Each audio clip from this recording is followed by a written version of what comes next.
practice of excellence consists in mind and heart. The qualities of mind and heart. Mind is meant for truth. You sang that, our school anthem, all on truth, isn't it? Yes. Mind is meant for truth, and truth is God. So when you achieve truth, you are achieving God. So practice intellectual honesty. Never insincerity, duplicity, dishonesty, not becoming of a human nature. Right? It is difficult, but not impossible. It is possible. That's why we are invited to practice this life of excellence. So begin with your mind and be honest, sincere, truthful in mind. Coming to the heart, those beautiful qualities of heart like humility, gentleness, forgiveness, acceptance, compassion, most of those good things. You practice these. You've got a long way to go, my dear students. You are young. God willing, God will give you a long life. Though I never wish anybody long life, good life. Keep this in mind. I mentioned only a few qualities of the heart. So we must try to form our mind and heart on the basis of this. These must shine, and then excellence can be seen. You must shine before others with your life of excellence. And should never be moved by their opinion about you, what they think of you. You will become a jellyfish. Should never, popularity should not have any place in our life. And if at all you become popular, you will become by becoming person of excellence. So you must excel, I am using the same word, you must excel in excellence. Am I asking too much? It is within our grasp. It is within our reach. Others have gone before us. You have to follow it. And in my capacity as the principal, I never came down to the level of anybody. I kept my high standard, but I was trying to lift them up to my high standard. Not so much by talking, but by my way of going about. Now they are relating the nice things, God be praised. All were very dear to me. All, everyone. Within my heart, I may have special attraction or affection to somebody. That is, you cannot avoid it. But externally, I never showed this. All were equal to me. And that's why all of my students are within my heart. Heart is small, but big enough to hold you up. To love, affection. So I invite you, my dear students. Every day we are growing. Not physically, but other areas of life, especially mental and affective part of life, that is heart, which is love, affection. Do it. And feel the joy of you are becoming an excellent person. Try it. And those of you, students who are teachers elsewhere, keep this in mind. More practical area of every one of you is a parent. Father and mother, you have children. Keep this image of life of excellence before them. And help them and guide them. Don't smash them. They are very keen observers. As a principal, I was observed by thousands of eyes. From the students, 2 eyes. My teachers, 2 eyes. Parents, 2 eyes. Department, 2 eyes. Everywhere I could see eyes. I was not bored, upset, disturbed, nothing. I went about doing my work. I knew what I had to do. I did it. And that is why today you, my dear students, you are giving credit by inviting, showering your love and affection and regard. How much I deserve, I do not know. Neither I work for it. But it comes. We are not there yesterday. Teachers somewhere there. Yesterday's reunion. Went up to 2 o'clock in the morning. And so, this message you must take to heart. It is never late. There is always room for improvement. It is never late. Try. Put in best efforts. Try in your own interest. Because the present time needs the persons of interest in India. All are rotten and they are good for nothing. Our politicians are of third rate. We have to rise above all this and enjoy the beauty of life, the life of value, the life of quality, the life of excellence. I have not, I would say a lot of time, I have had sufficient time when I look back on my time in the school. So many lovely students coming to me like a film show, teachers. I delight, I rejoice. God gave me a time to be teacher, to be a teacher, a good teacher for that. Even if somebody doesn't believe, I know my value because I know my value as a teacher. And so, keep this in mind. Work at it. You will become an excellent person. You must excel in excellence. Another point I want to add. Keep this in mind. I am my own friend. I am my own companion. I can be my own enemy. What I would like to be to myself. I am a gift given to me by God. So that me is with me. I and me. I have to look after that me. The more I look after and form, I am formed. Even if you don't have any other friend, don't say, must discard them. In case you don't get, nothing to worry. I am my own friend. Make myself my friend by avoiding unnecessary criticism of myself. And all the time finding fault with myself, living a negative life, destructive life. What is this life? All that? No. Then I don't have a friend. So God has given me a friend, that is myself. Make friendship with myself. Become my friend, my companion, my familiar one, and my dear one, and my own. Do that. And that also leads to excellence. So I thought I could speak on this. This is a very good message. This would not have been understood students of high school. But must have given in a simple way. But today I am rationalizing and telling you in very clear words and terms what it should be, what our life should be. That itself enough to give joy and delight, and life becomes worth living. It will never become a burden, never. But then we have to work hard. Throw out your laziness and throw out cheap popularity and work at your excellence. If somebody recognizes you, well and good. Doesn't recognize you, don't lose anything.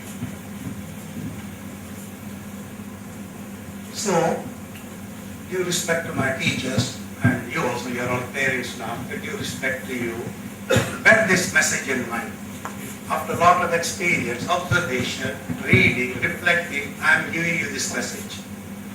When I left Mangalore and started sitting in the plane, what I should speak, because I know I will be asked to speak, and you are right. I must give something positive and useful.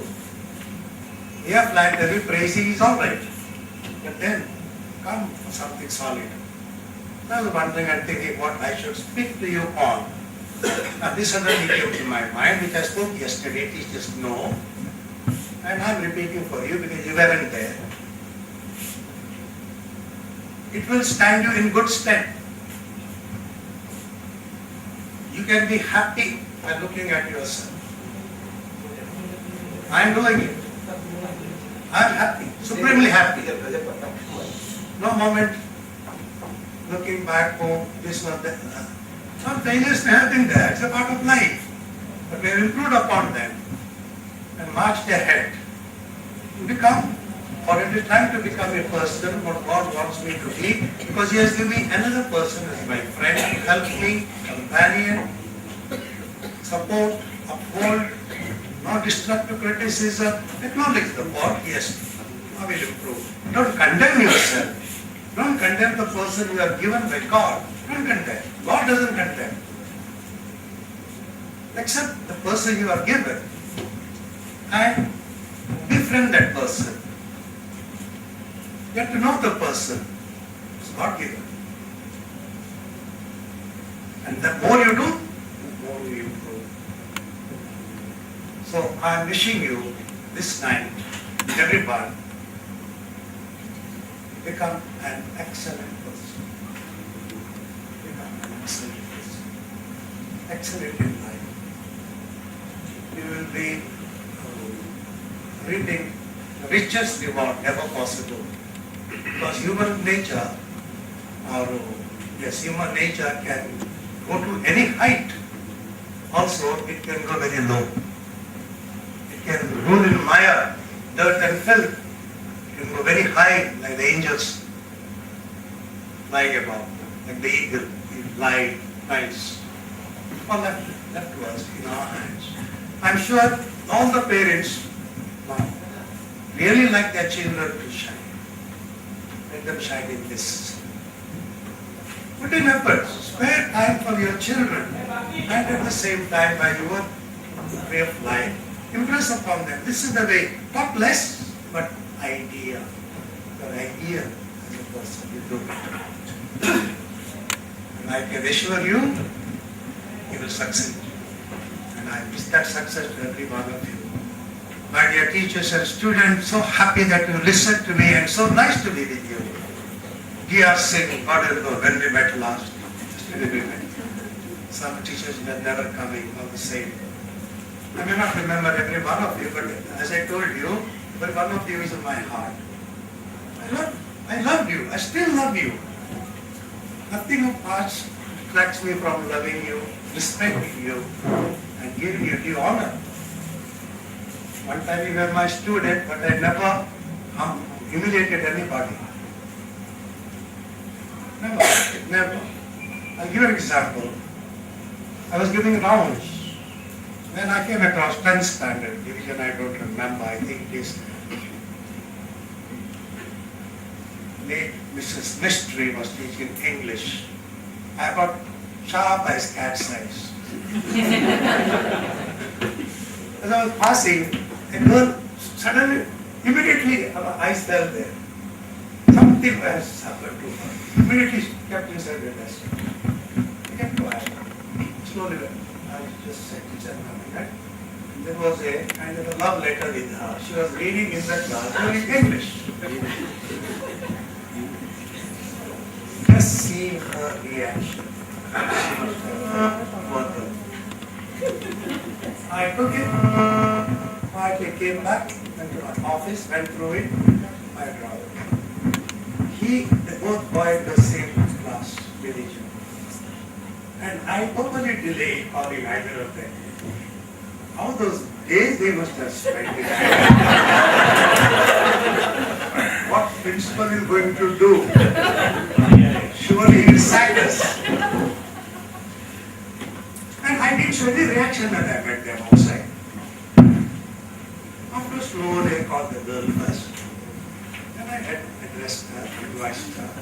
It's time for all this. I was trying to well and pass. God bless you. And I sent her. What a release of tension in the whole life. Still think, we are two after, I called the ball. It's the same thing. And in their eyes, I told the letter so that they should not see me. I'm keeping it for later use.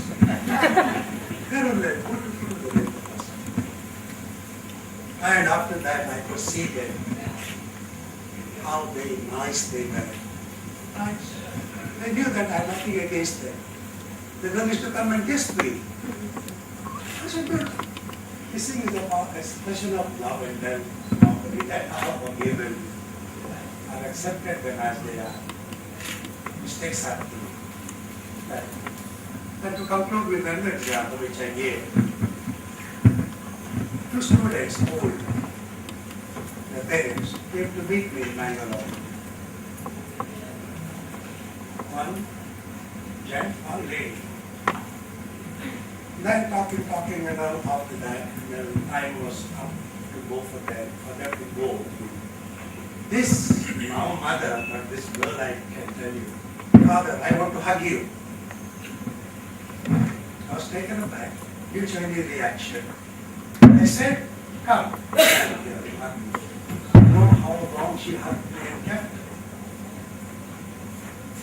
I was not disturbed, but I wanted to feel her free because perhaps she was longing for love and affection. Perhaps. Allowed her. But surely, I said, I didn't say no, I didn't say anything. Full student of faculty. See, love is very important.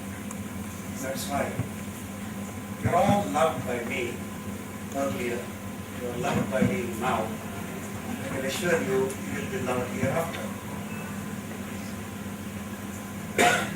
I first took liking for you, then I began loving you. Liking is no love. Just like the person, whatever type of student, dark blue, white, yellow, poor, those are not that's not the criteria to love. Love, as the student is. Love does not mean I love you. There are different ways of showing it in the handling. So that lady, my mother, is very happy. I also felt very happy because I could share my love with her. My sister remained quiet, the love in my heart, that love to flow to her. So these things, some things of school I am sharing with you. Must be liking it. But they are very, very, very good and interesting and helping in life. So, with all my love and affection, I have come to this union. And yesterday, you should have seen the students, the way they went about with me.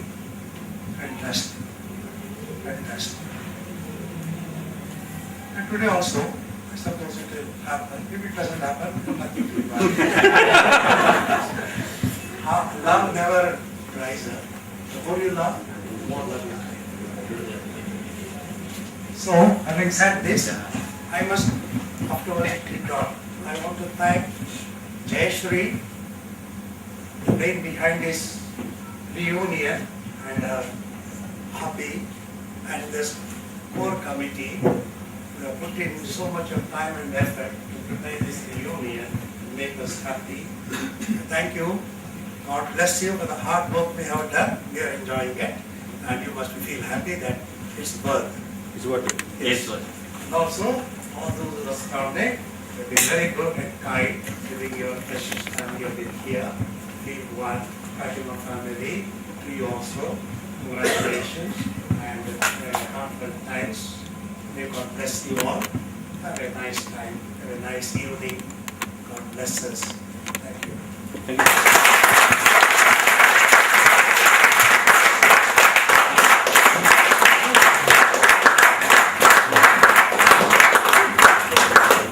I would request Father Ganu to join me here on the dais and please say a few words.